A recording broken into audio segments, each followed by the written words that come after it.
Así como muchas propiedades, muchas operaciones en matemática tienen sus propiedades, los logaritmos también la tienen.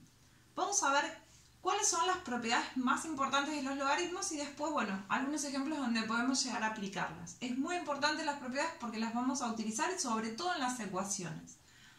Vamos a empezar. Vamos a arrancar con una propiedad que es muy importante que dice que el logaritmo de una determinada base, donde en el argumento tengo un producto, por ejemplo, b por c, lo puedo transformar en una suma, ¿sí?, entre dos logaritmos que tienen la misma base que el anterior, o sea, los dos tienen base a, como tenía este logaritmo, pero en uno de los logaritmos voy a tener a b como argumento y en el otro logaritmo voy a tener a c como argumento. Quiere decir que el logaritmo de un producto va a ser igual a la suma de los logaritmos de los factores. Por ejemplo, si yo tuviese, no sé, ejemplo. Si yo tengo el logaritmo en base 2 de 4 por 8. ¿Sí? En vez de hacer 4 por 8 y después calcular el logaritmo, puedo decir que esto es el logaritmo en base 2 de 4 más el logaritmo en base 2 de 8. Y ahí ya podemos calcular. ¿A qué número tengo que elevar al 2 para que me dé 4? Al cuadrado. ¿A qué número tengo que elevar al 2 para que me dé 8? Al cubo. Quiere decir que 2 más 3 es 5. El logaritmo en base 2 de 4 por 8 va a ser 5. Esta es una propiedad. Otra propiedad es que si yo tengo en el argumento, en vez de tener un producto, como tengo ahí, tengo un cociente, b sobre c, vamos a decir que esto va a ser igual al logaritmo en base a de b menos el logaritmo en base a de c. Logaritmo de un cociente va a ser el logaritmo con la misma base del numerador menos el logaritmo con la misma base del denominador, es decir, del dividendo y del divisor.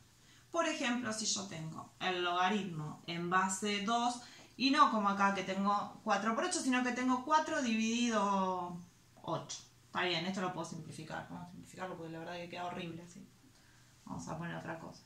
Vamos a poner de 381, pero vamos a poner en base 3. Lo que podemos hacer es el logaritmo en base 3 de 3 menos el logaritmo en base 3 de 81. Logaritmo en base 3 de 3, ¿a qué número tengo que elevar al 3 para que me dé 3? A la 1. Menos el logaritmo en base 3 de 81, 4. Quiere decir 1 menos 4 es menos 3. Recordemos que el resultado podía dar cualquier número. El que no podía ser negativo era el argumento. El logaritmo en base 3 de 3 sobre 81 es menos 3. Ahora vamos a ver otra propiedad. Por ejemplo, una propiedad muy importante que es cuando tengo una potencia. El logaritmo en base a de b y b, que es el argumento, está elevado a una potencia. Por ejemplo, una potencia c. En vez de tener que hacer, porque a veces puedo, a veces no, primero a b elevarlo a este número y después calcular el logaritmo, si yo tengo el logaritmo en base a de b a la c, voy a decir que esto es c por el logaritmo en base a de b. La potencia que tenía b va a pasar adelante multiplicando, afuera del logaritmo. Por ejemplo, si yo tengo el logaritmo en base 3 de 9 elevado a la séptima. Imagínense, si yo tengo que hacer 9 a la séptima, tengo que hacer 9 por 9 por 9 por 9 por 9 por 9, 7 veces. Y después calcular el logaritmo de ese número.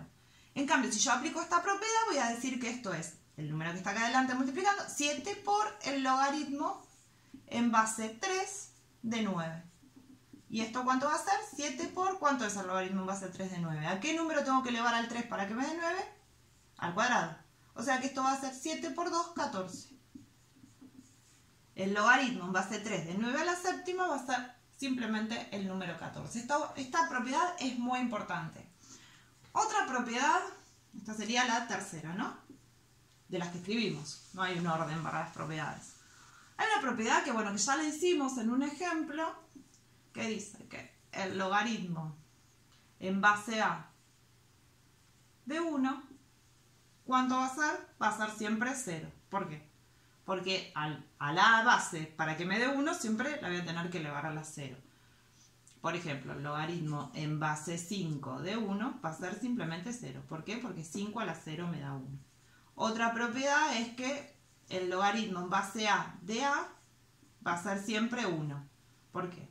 Si yo tengo el logaritmo en base 3 de 3, ¿a qué número tengo que elevar al 3 para que me dé 3? A la 1. No hay vuelta. Vamos con otra propiedad que también se usa bastante, que es la de la raíz. Si yo tengo, creo que es la quinta, ¿no? De las que escribí, espero. El logaritmo en base a de la raíz, vamos a escribir acá un índice cualquiera, n de b. Lo que va a pasar en este caso, ¿sí?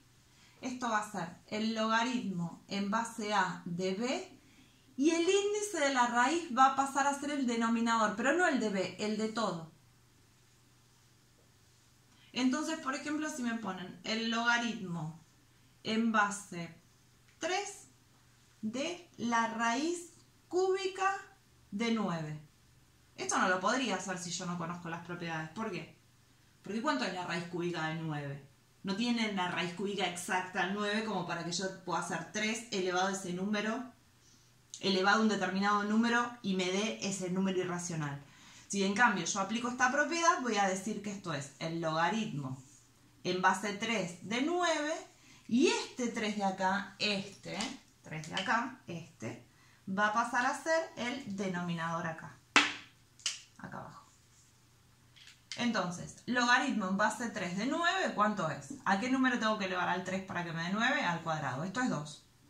Y en el denominador, 3. Y así, ¿cuánto es entonces el logaritmo en base 3 de la raíz cúbica de 9? 2/3. Lo pude calcular, ¿por qué? Porque usé una propiedad. Creo que con las propiedades más importantes ya estaríamos. Ahora lo que vamos a pasar es algunos ejemplos donde utilizar estas propiedades.